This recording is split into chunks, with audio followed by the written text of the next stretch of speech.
বাবে আহোম চুতীয়া লোকসকলে বিধানসভা নিৰ্বাচনত প্ৰতিদ্বন্দ্বিতা কৰাৰ বাবে সুবিধা পাব, সেয়া খিলঞ্জীয়া নহয় নেকি?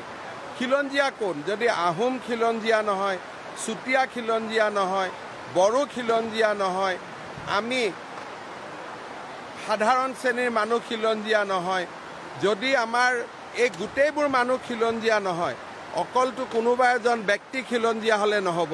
নিজৰ চিটটোত গণ্ডগোল হোৱাৰ লগে লগে গোটেই কথাটো জাতিগত কৰাৰ প্ৰচেষ্টাটোতো ভাল নহয়। মোৰ নিজৰে চিট গৈছে, কিন্তু মই অসমৰ স্বাৰ্থৰ কাৰণে তাত মই মাত মতা নাই, মই হুলস্থুল কৰা নাই, কাৰণ মোৰ বিশ্বাস আছে যে মই য'তে খেলিম তাতে মোক ৰাইজে মৰম ল'ব। কোনোবা মানুহৰ মনত বিশ্বাস নাই, সেইকাৰণে চটফটাই থাকিলে এতিয়া আপুনি কি কৰিব? এইটো চাওক, আজি প্ৰথমবাৰৰ বাবে ধেমাজিত আৰু লখিমপুৰত আহোম চুতীয়া খিলঞ্জীয়া জনগোষ্ঠীৰ বাবে দুটাকৈ চিট বাঢ়িলে।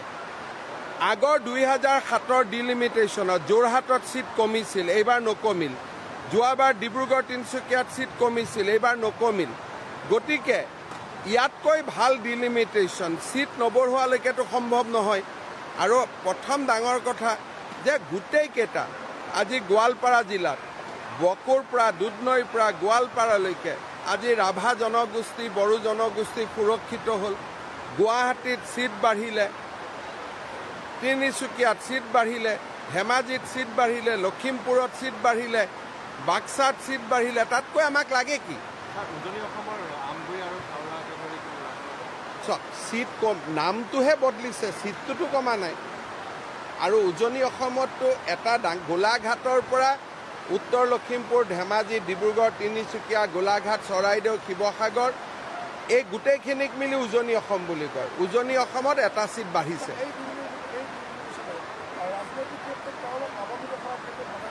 চাওক, ৰাজনৈতিক ক্ষেত্ৰত অসম সুৰক্ষিত হৈ থাকিব। পাৰ্টি কোনোবা আহিব কোনোবা যাব, 10 বছৰ পিছত কোনে চাইছে, কিন্তু অসমখন সুৰক্ষিত হৈ থাকিব। চাওক, কংগ্ৰেছ কাৰ ভোটত ইলেকশ্যন খেলে? কংগ্ৰেছ কাৰ ভোটত ইলেকশ্যন জিকে? কংগ্ৰেছৰ কষ্টটোতো অসমীয়া মানুহৰ কষ্ট হ'ব নোৱাৰে, কংগ্ৰেছৰ কষ্টটোতো ভাৰতীয় মানুহৰ কষ্ট হ'ব নোৱাৰে। কংগ্ৰেছে যাৰ কাৰণে কান্দিব এইটোতো এনেও কান্দি থাকিব, তাক আপুনি কেনেকৈ বচাব? কোনোবাই কান্দিলেহে আমি হাঁহিব পাৰিম। গতিকে কংগ্ৰেছে কান্দিলেই অসমীয়া আৰু ভাৰতৰ মানুহ হাঁহিব। যিমানে কংগ্ৰেছে প্ৰতিক্ৰিয়া প্ৰকাশ কৰিব, অসম আৰু ভাৰতৰ মানুহে বুজিব যে ডিলিমিটেশ্যনটো ভাল হৈছে। চাওক, ধুবুৰীত যথেষ্ট লাভ জেহাদৰ ঘটনা সংঘটিত হৈ আছে বুলি মোক যোৱাকালিও কৈছে। মই এটা বিশ্বাস কৰোঁ যে ঘৰত অলপ দেউতাক মাকে কেয়াৰ ল'ব লাগে। এটা সাংস্কৃতিক আৰু ধাৰ্মিক পৰিৱেশ সমাজত থাকিলে এনেকুৱা ধৰণৰ কথাৰ পৰা আমি বাচিব পাৰোঁ। কাৰণ লাভ জেহাদৰ দৰে ঘটনাই দুটা সম্প্ৰদায়ৰ মাজত দূৰত্ব বৃদ্ধি কৰে। আমাৰ লক্ষ্য হ'ল যাতে হিন্দু মুছলমান সকলোৱে মিলা প্ৰীতিত থাকিব পাৰে। যদি এই ধৰণৰ লাভ জেহাদৰ ঘটনা হয়, দুটা কমিউনিটিৰ মাজত অবিশ্বাসৰ বাতাবৰণ সৃষ্টি হয়।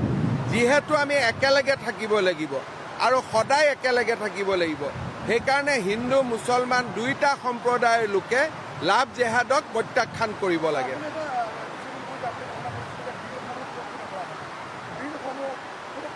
ইমানলৈকে নুসুধিব, মোৰ ইমানটো মনত নাথাকিব। ঠিক আছে।